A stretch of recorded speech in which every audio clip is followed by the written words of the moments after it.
Carl's Italian Feast with Kurt Pegler and Patrick Cunningham. Week number 5 of high school football. Several area schools can clinch playoff eligibility with wins tonight. Welcome to Game Day Live Overtime. I'm Kurt Pegler. And I'm Patrick Cunningham. One of those schools in a Big 12 game in the Twin Cities. How about this? Undefeated Peoria High looks for its 5th win, taking on the Normal West Wildcats. First drive for the Lions. Breon Green hands it off to Turion Pollard. Breaks a tackle. He's gone down the sidelines. It's a touchdown. The missed 2-point conversion keeps it 6-0. The Lions punting into a heavy wind here. Look at this. The ball lands behind the line of scrimmage. It bounces towards the Lions, but they don't down it. Instead, Efo Baskins picks it up and returns it for a Normal West special teams touchdown to make it 7-6 Wildcats. The Wildcats would build on that lead. Cody Mulbauer takes it in from a yard out. That puts West up 14-6 at halftime. After giving up the lead, West comes back in the fourth quarter. Cooper Temples takes the direct snap. He's into the end zone with just 3 minutes remaining, and the Wildcats hang on for a big win over the Lions, 20-18. Undefeated Bloomington could also clinch eligibility with a win over Urbana. Big lead for Bloomington at half, and it's not done. Backup quarterback Sailor Green finds the edge, and he finds the end zone. Takes a tumble, but it counts just as much for 6. Then on defense, J.R. Beasley flies into the backfield. Big tackle for a loss. They held Urbana to just 13 yards of offense. Then the Urbana quarterback on the next play rolling out. Drake Glass, he forces the fumble. Isaiah Martin will scoop, and he will score 84-0, a record for points in the modern era for Bloomington, and they are 5-0. Normal Community can move to 4-1 with a Big 12 conference win at Manual, and the Ironman defense swarming the Rams all night. Pressure on the quarterback, and Keelan Ogston and Landon Corbin combine on the sack there. Then it's Demarion Gardner with the tackle for loss here for Normal Community. The Iron pitching a shutout. Offensively, Kyle Beatty, the shovel pass here to Kalen Taylor. This is going to be a 20-yard touchdown down the far sidelines. Normal Community led 42-0 at half and wins 42-0.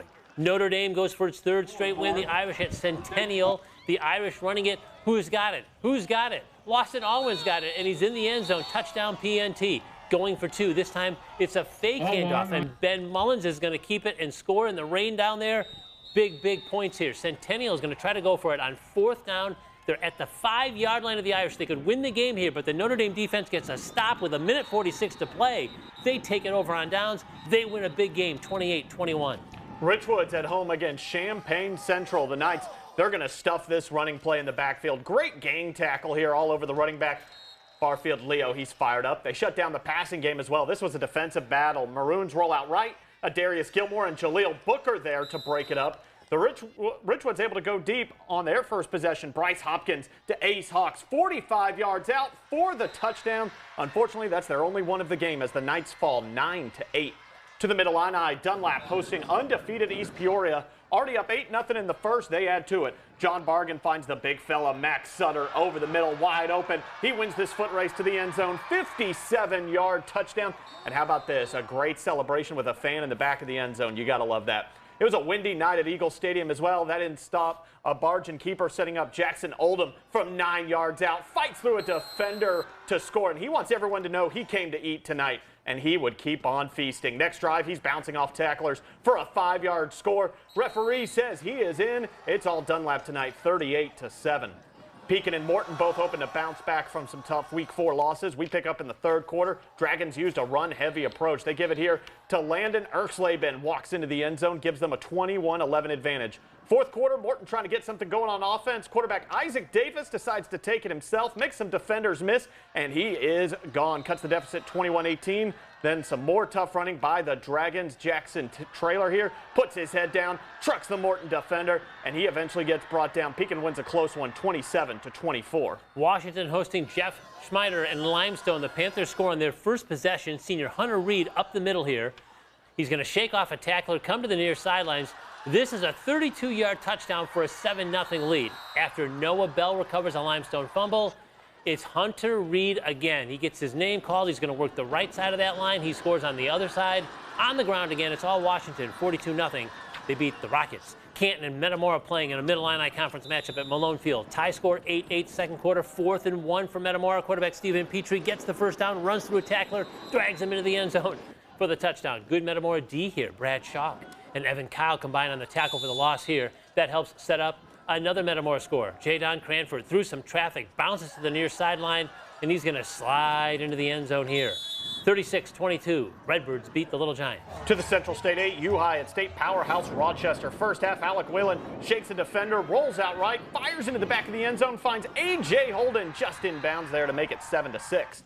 Then Wayland is going to find Cade Cunningham on the screen, finds a hole in the middle of the field and weaves his way in for a 24-yard score to take the lead. Then how about this kick from Demir Spalding, 43 yards out, and he's going to doink it off the crossbar. That is good to tie it 17 all at the half, but they do fall 38-30.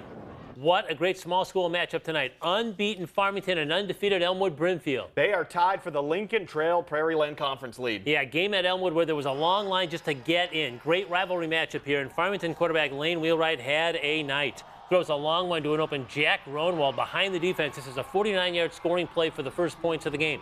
Later, 4th and goal from the 1-yard line, and Farmington scores again. Wheelwright keeps it. He's in. It's a 12-0 Farmers lead in the second quarter.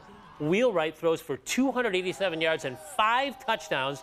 Another long play here to Gronwald. He's behind the defense on a 90-yard scoring play. Farmington out to a 20-0 advantage on the road. And how about a little swing pass? This time Logan Utt's going to catch it, and he's going to take it home from 10 yards out. Farmington is now 5-0 after a 40-0 impressive win at Elmwood Brimfield. Central Catholic on the road tonight at Tolono Unity. Here's a jet sweep for Grayson Schneerley. He's going to split the defenders to get the Saints on the board first. His teammates fired up. It is 7-0. Then after a Tolono score, check out this run from quarterback Valshawn Powell. Gets to the outside, and he's going to keep going and going. Going some more. Spin move, and he is going to make it all the way to the end zone. They regain the lead, and they go on to win 20-10. In the heart of the Central Illinois Conference, 3-1 Tri-Valley travels to 2-2 El Paso Gridley. Tri-Valley with the football here. Cole Klein keeps it himself. Some nice yardage for the Vikings, and then Ethan Moore swings it over to Cade Danko. He's going to turn it upfield, put his head down, pick up some extra yards. Tri-Valley moving the ball effectively, and then Moore finds his tight end, Justin McNeely. He's got open field in front of him for a touchdown. And the Tri-Valley Vikings with a big 42-0 win at EPG. DMAC at home against Shelbyville. They're down 42-6 in the fourth quarter until Sean Dennison takes the direct snap, follows his blockers, and then he's going to go in for the end zone. Gets brought down, but manages to break the plane for a Chiefs touchdown.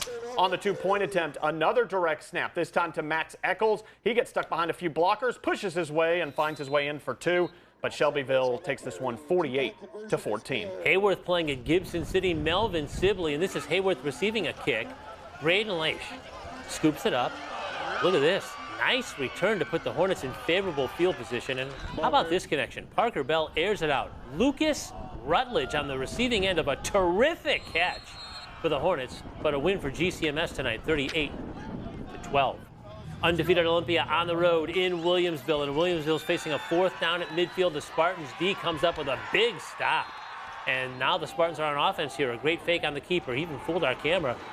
Cohen Alexander is going to take it to the outside, get into the end zone. Olympia, a 6-0 advantage. Second half, Ole's down 7-6. Takes just a couple of plays to find the end zone. Brendan Hardiman to Eric O'Hulan.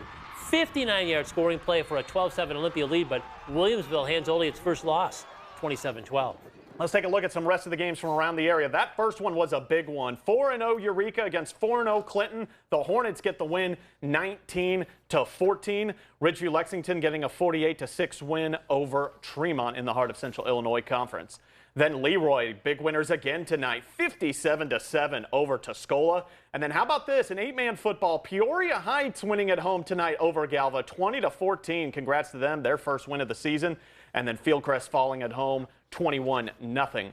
Moving on, Pontiac tonight, Prairie Central getting a win 47-7 over IVC, and Pontiac falls 49-0 on the road at Monticello. Some more small school matchups here. Stark County 5-0 as well, 39-14 winners over West Hancock, and Princeville also 5-0, big winners as well, 40-8 over Monmouth United. So our 5-0 teams after tonight: Bloomington, Eureka, Leroy, Farmington, Stark County, all these programs now officially playoff eligible 5 weeks into the season.